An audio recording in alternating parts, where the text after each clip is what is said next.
I was in the basement cleaning a little bit, then I noticed that there was water dripping down my hot water heater coming down this way.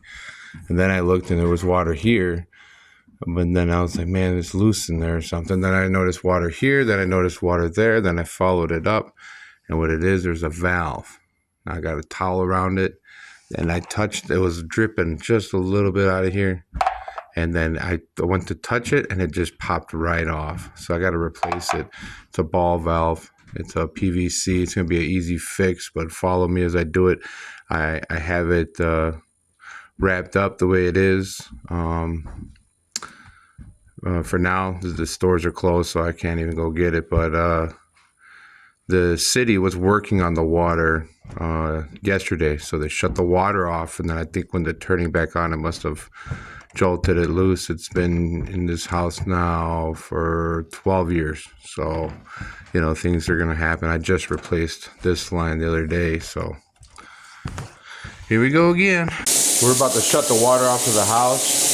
It's best to fill up a tub if you got it, or fill up buckets of water. That way you can still flush toilets. We will be without water for the next 3-4 hours. Now that the tub is full, we're going to go and shut the water off to the house. Okay, so this is what I put on overnight. We got a little bit of a leak, but we're gonna shut the hot water. It's working right now, the hot water heater. So we're just gonna shut it down, and then we're gonna shut the water off. This is my beautiful new valve that the city done put in last year. So we're gonna shut it down. There you go. I'm gonna drain as much water as we can from the upstairs. Next, we're gonna drain from the hot water heater itself. Be very careful, because this was making hot water when I shut it down. So it will come out pretty hot. So what we're going to do is we're going to cut it from right here to right here. Make sure you do it nice and slow, because the other joints, glue points, are going to be sensitive due to the fact that this is about 10 years old. So it could come undone. New valve. Make sure that when you're out getting stuff, you know what you have in the house. This is CPVC. PVC is not the same. It won't fit. So if you're out getting PVC parts and you come back home, it's not going to fit. So you see now the difference, the beige versus the kind of bright white. That's PVC, and this is CPVC. Okay, so there's the dry fit. Again, the coupling, new pipe, valve, new pipe, coupling, old pipe. I had to bend it a little bit into place, so I kept it from bending the old joints. You can see that this is where they use the Taft type paste for the ductwork. And this is the newer one. Not so easy to do this with one hand, but just to show you, you see how this mark is right here. This is a coupling. This is showing that it's going to stop. This is a stopper inside the coupling. So I bent this down to get it into place. We saw this line. This is where we're indicating where that the new PVC is going to go. But if you see how it has a stopper in there for that coupling. So we're going to be using the clear cleaner. That's going to be put on every part before we put in the actual cement. This one is going to take, it's actually, you could just use this straight up, but I like to clean it just for, just in case. But on here it says that you have to wait up to 6 hours if it's in, for hot water application. This is the cold water coming into the hot water heater. So technically I don't have to wait that 6 hours, at least 1 hour, but I will be waiting at about 4 hours before I turn on the water back on. Now to talk to different types of cements, this is regular. This is more for your cold water application. This one can be set, and within a minute you can turn the water back on. You should be all right, as long as the temperature is above 60 degrees. This one here is where I made a big mistake last time I was working on PVC. I said, well, the more the pressure, you know, the stronger the application's got to be, which is true. I mean, it's a strong application, but if you see what I didn't pay attention to, it takes 24 to 48 hours. So I put it on, and I treated it like it was this, and I turned the water back on, and guess who got soaked? this guy. And then, so this is also a purple primer. You can use this before. If you ever see the PVC pipes, they have purple on it. This is what they're using. It's a primer. It's to clean and to keep everything nice and a good, what do you call it, base for the cement. And the cleaner. Make sure you're in a ventilated area and you have a space where you can get dirty, like this cardboard box. Don't try to use your Sunday best to be doing this, because it will stain and it will destroy clothes and whatever area you're working on. So we're going to clean the net out real good. We're going to take the piece we're connecting to. You'll see that it comes right off. You see that? It cleans it all the way up. I'm going to take that, clean that up, and let it dry. Take the valve and connect the valve to it. Clean that up.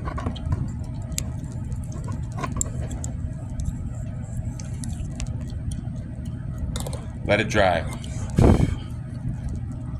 Okay, we're taking our medium all-weather application glue. We got our piece here. I'm just making sure we put just enough. We don't need too much. You don't want to gob too much on there. Okay, got that piece. We're going to take our coupling and put some glue in there. See what we're doing in there. Okay, we're going to connect it. We're going to hold it down and twist and shout, but don't shout.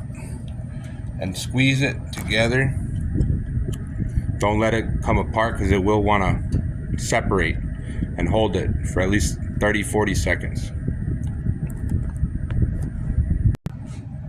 Okay, that's 30-40 seconds, and glue is going to be a little bit soft still, but it's not going to want to separate, and you won't be able to turn that PVC, so that's good. And we're going to work on the rest.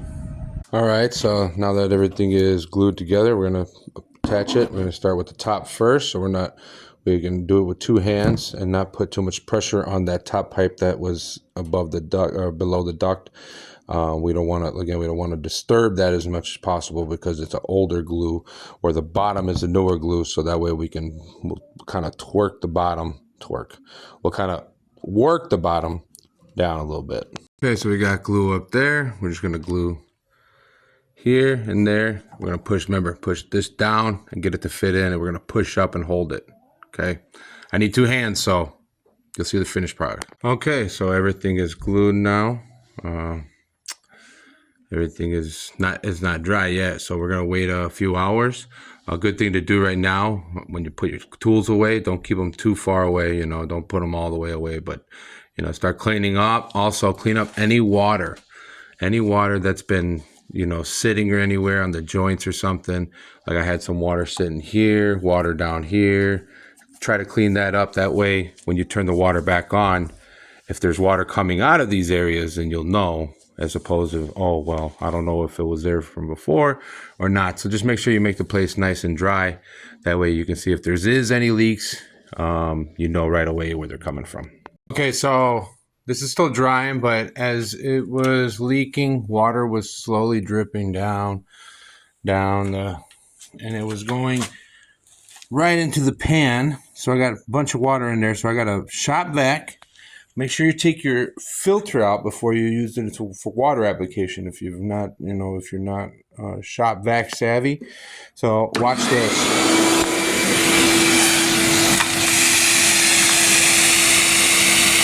Look at all that water coming out. You want to make sure.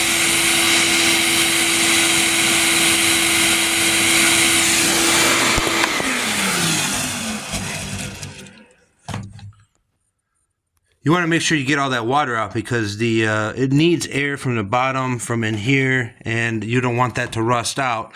The people who installed this for me when I bought the house didn't give me much of a gap. Usually you would light this up on some bricks or something off the ground in case it floods, especially here because there's no sub pump. this is a very historical home. So try to keep water out of there as much as possible. I mean, I'm glad I found the leak. I think I must have been maybe 1 or 2 days. So, all right.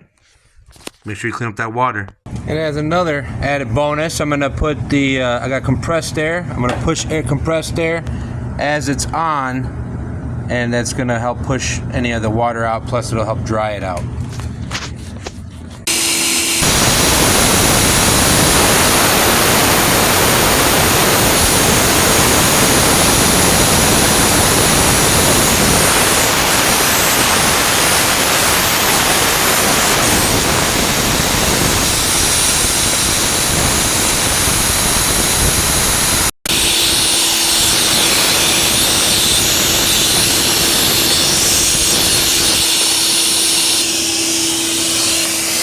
There's all the stuff that was sitting at the bottom of the pan. It's a lot of water. Turn on the water supply.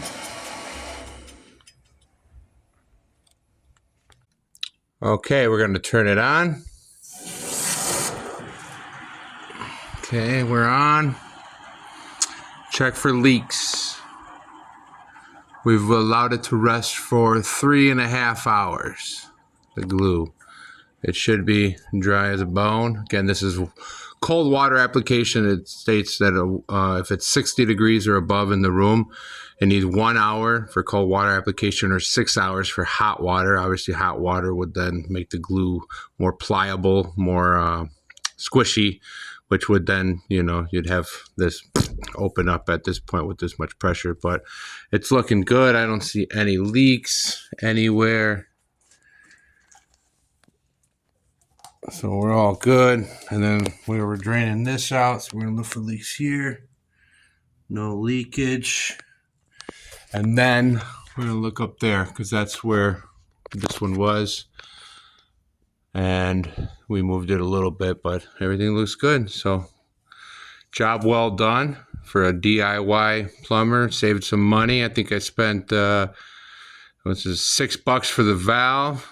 This was like 80 cents each. I already had the pipe, but I think it was about like $8 for a 4-foot piece. So, and I have a supply of that. And then the glue, I bought it a long time ago. I have it here at the house. So maybe another $10. So altogether, $30 job. Saves having to call a plumber. All right. Hopefully this helps, guys. Don't forget to turn your hot water heater back on. And hit the subscribe and like button if you enjoyed the video, if this helped out. Comment if you have any questions, or if you'd like to tell me I did a bad job, let me know. Bye.